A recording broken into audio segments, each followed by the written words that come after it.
Good day, everyone. Thank you for dropping by and watching my video. So today we're gonna talk about Polkafantasy, the the chain of realms.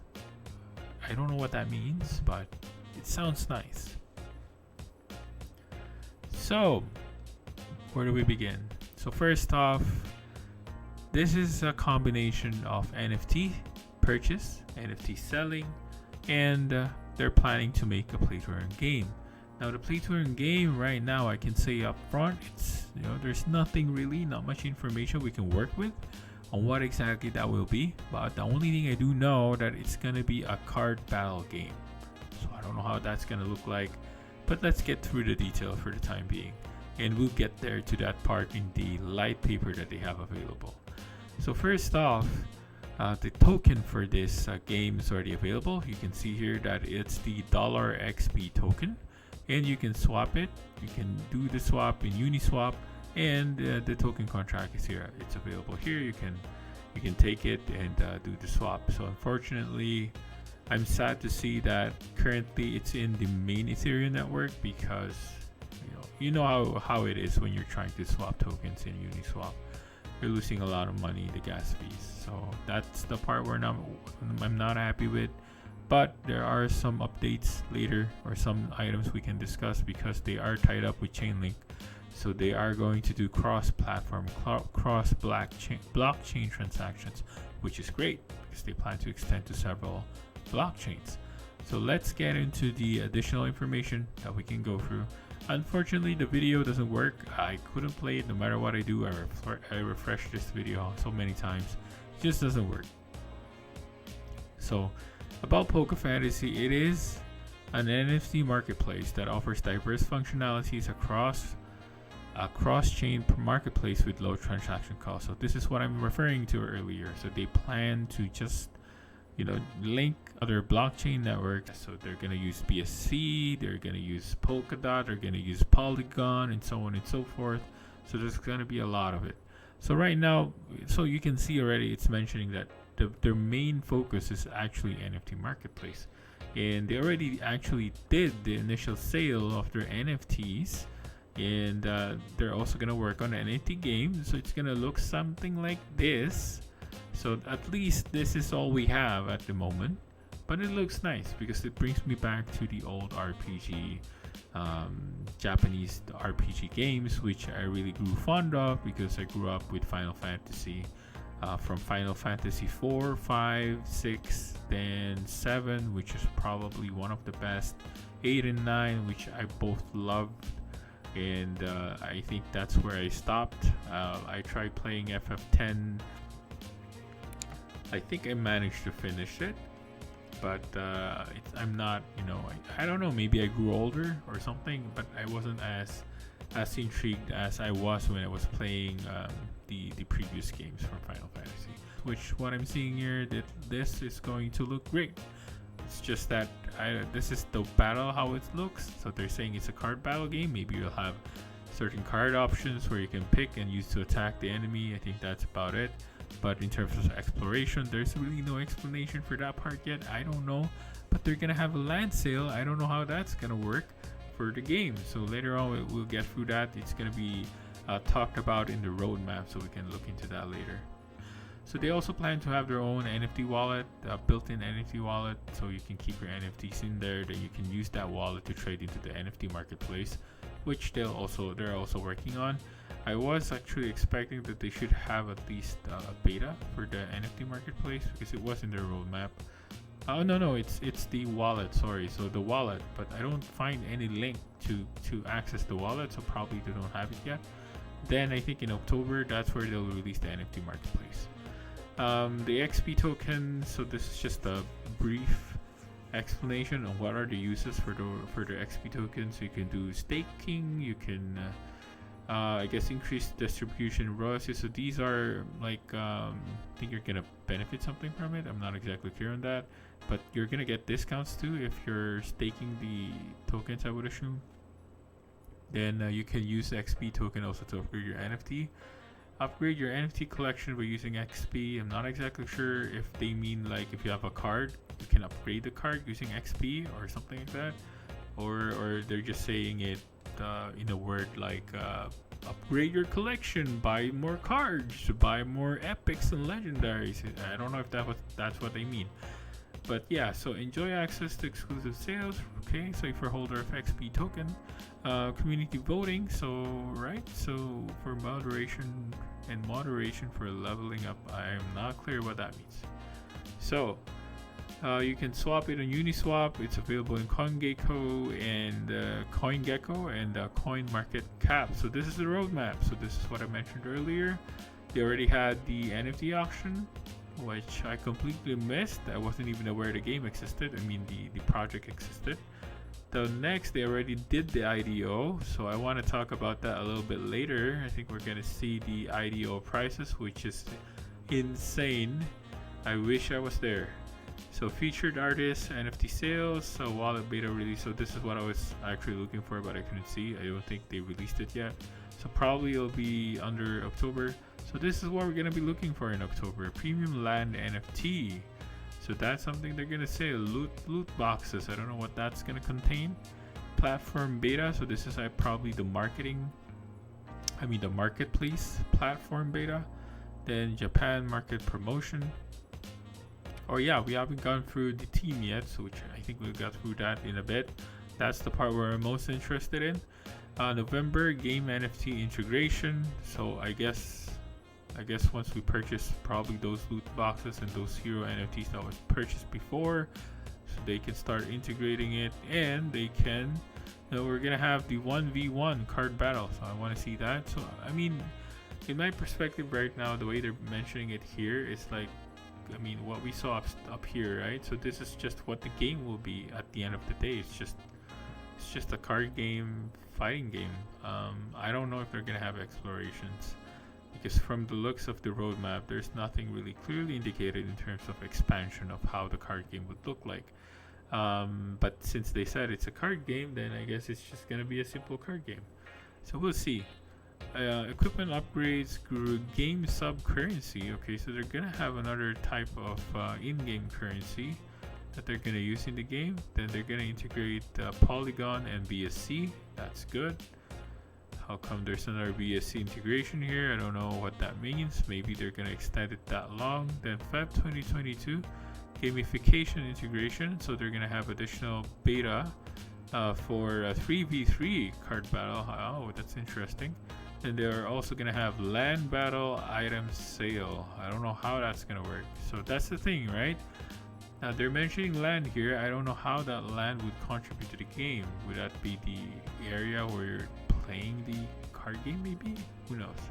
Then Q2 2022 will be the official launch, go live, and guild land battle, and job. Oh, they're gonna have job systems. That's gonna be interesting. So we'll see. Once they have that additional information, then maybe I can go through that and discuss it a bit more.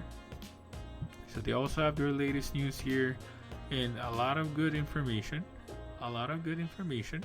But we're gonna go through the most important one. This guy, is the one that really interested me into the game, or into this project, because this guy, Daishiro Okada, acting as the former COO of Square Enix US. He was critical in the development of Final Fantasy, Kingdom Hearts, Dragon Quest, and Chrono Trigger. Oh my gosh.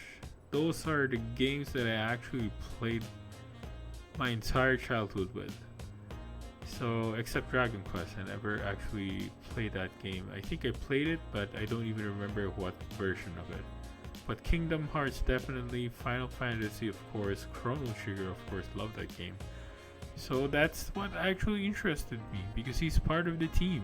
So this one is the best one in my perspective. Alex Wee, I'm not exactly familiar with him. I checked his LinkedIn. I didn't really, and it's something that I am aware of.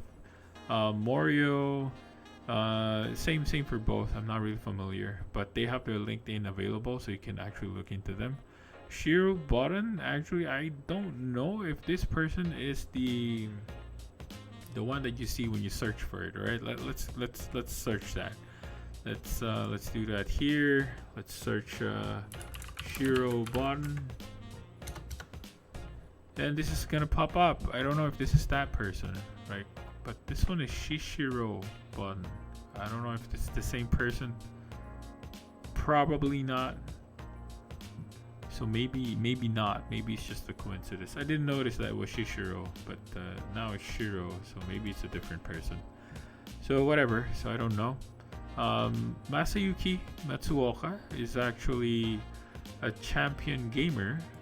It's here in the announcement. So this guy has been playing for a long time, and he won first place 3 times in a Yu-Gi-Oh! Official card game. Since they're gonna do card games, so I guess it's good to have him in the team.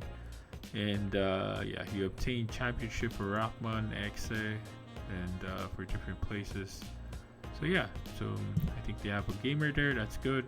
For the other guys in the group, I'm not really familiar. I did try to look into them, but I didn't really come up with anything that would help me I guess expand more about who they are. Sharnif, and I don't even know who she is, but she's a brand model, and she's I guess the brand model for this game.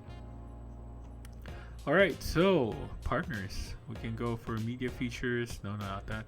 We can go for partners. So they are partnered with Chainlink, Polygon, and Immutable X. So hopefully they can work with Immutable X just to stay away from Ethereum itself, to get those fees down. But since they're working with Chainlink, so definitely they're going to be working with a lot of different networks.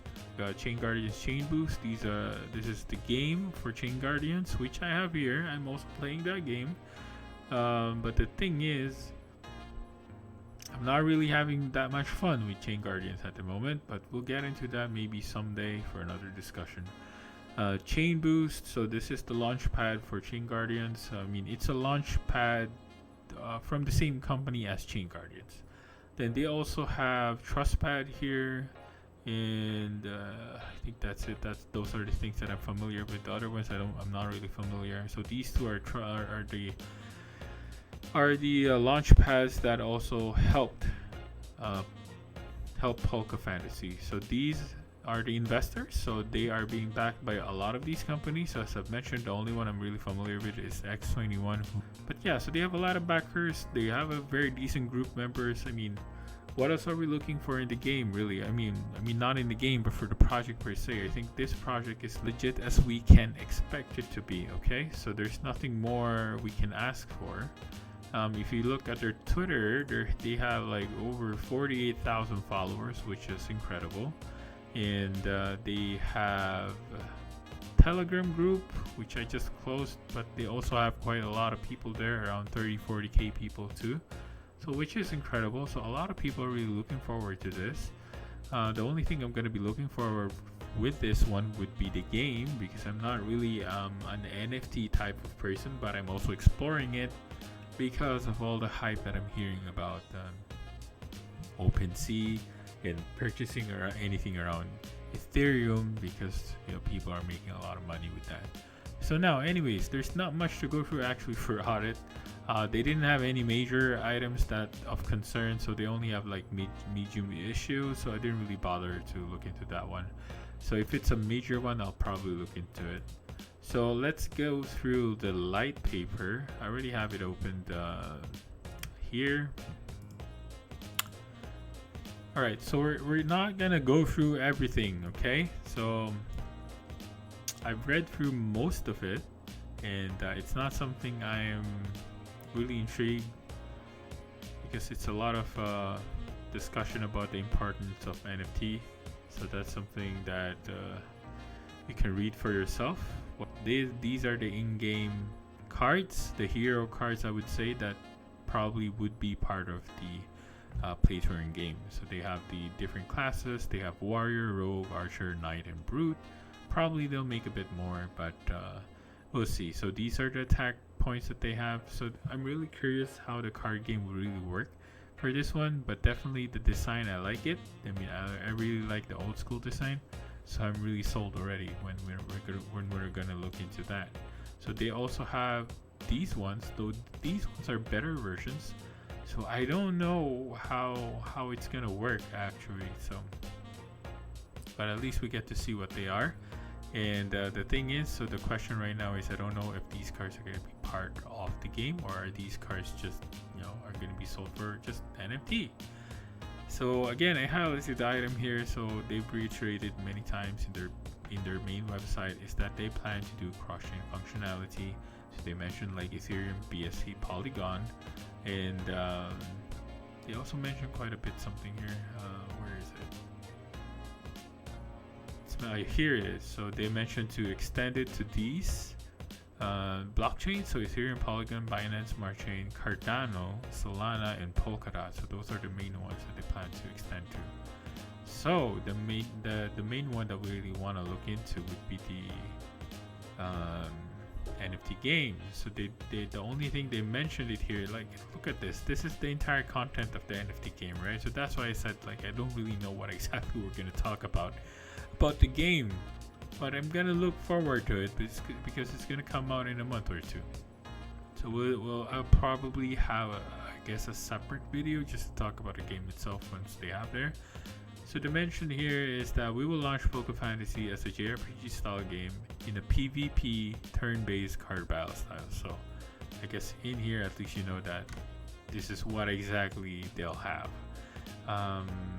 With the gaming ecosystem, users can buy NFT characters to play or upgrade their NFT weapons by spending XP tokens. Built by a team with a strong traditional game development background, including many Japanese AAA studios, it will plunge players in a fantasy world with satisfying combat and engaging narrative. So I don't know how much narrative you can make with a card game. But if they're gonna do it the same way that maybe Hearthstone did, then I'd be very interested in how they plan to do that. So I think that's it. That's all I'm gonna talk about the game. So we can close the video now, guys. So it's out. So here is where I wanted to mention earlier. So apparently, if you see the price, right? So the price is 0.043 at the private sale, and the price in the public sale is 0.05. And you know what the price of this is right now, right? Let's go back. Look at the price. Although the price has dropped quite a bit, but it's at 1.71. And imagine it went up as high as 2.6. So if we're gonna do a quick calculator here, so 2.6 divided by 0.05, people made 50x from this IDO. That's incredible. I wish I found out about this sooner, but again, I think they put this as part of the launch pad. Where are we? Where am I always lost? Here. So they had the private round. So I don't know if you can even get into the private round. So I don't think so. But the thing is, the public sale is part of launch pads. As I mentioned, there's Trust Pad and Chain Boost. The thing is, it's not something you can just get into, right? Because if they're part of a launch pad, that means that you need to be staked in those launch pads. So let's say for Chain Boost, you need to be staking their token, and they require a certain number of tokens before they'll even let you be part of the IDO. Now, in some cases, it's going to be a raffle type, depending on how much you have staked. So they will have certain tiers, and the higher stake, they might have, they might give you a guaranteed seed to purchase these tokens. So that's the thing, that's the catch. So you need to select maybe a particular launch pad that you really like. Then you start staking a certain amount of tokens, then at least meet a certain tier that they have, so that in the future you can catch these kinds of gems. Like you can get an easy 50x, like in like, what is that, a day? So they launched at 22. Was it 22? Let me update this. No, it was 13. So you just had to wait for how many days? Like 1 week, and it went up as high as 2.6, and even 3. It went far as 3. So you 50x that fast, right? In 1 week. In some cases, I've read or seen in YouTube videos, some of them even do 100x in a single day, which is You know, I don't know how that's incredible. But the thing is, most of those cases, they're stuck with a launch pad in it. So roadmap, we already got through the roadmap. So I think that's about it. That's all we have for Polkafantasy. Fortunately, there's no game to discuss too much apart from we know that it's a card game. So with that, guys, I'll probably have to make another video once the game's out, because if it's a good one, then definitely it's something worth talking about. So alright guys, thank you for watching the video. Hope you enjoyed it, or at least enjoyed my take on it. And if you have any suggestions moving forward that you want me to look into, I'll try to check. I'm really trying to limit the number of games that I'm looking at, because there's a lot of scammy games out there. So I'm just looking at games where, you know, they have good backing, good teams. That, you know, if they're doxed, even better. So those parts I'm looking at. Alright guys, with that, thank you for watching the video. Hope to see you again in my future videos, and have a nice day ahead.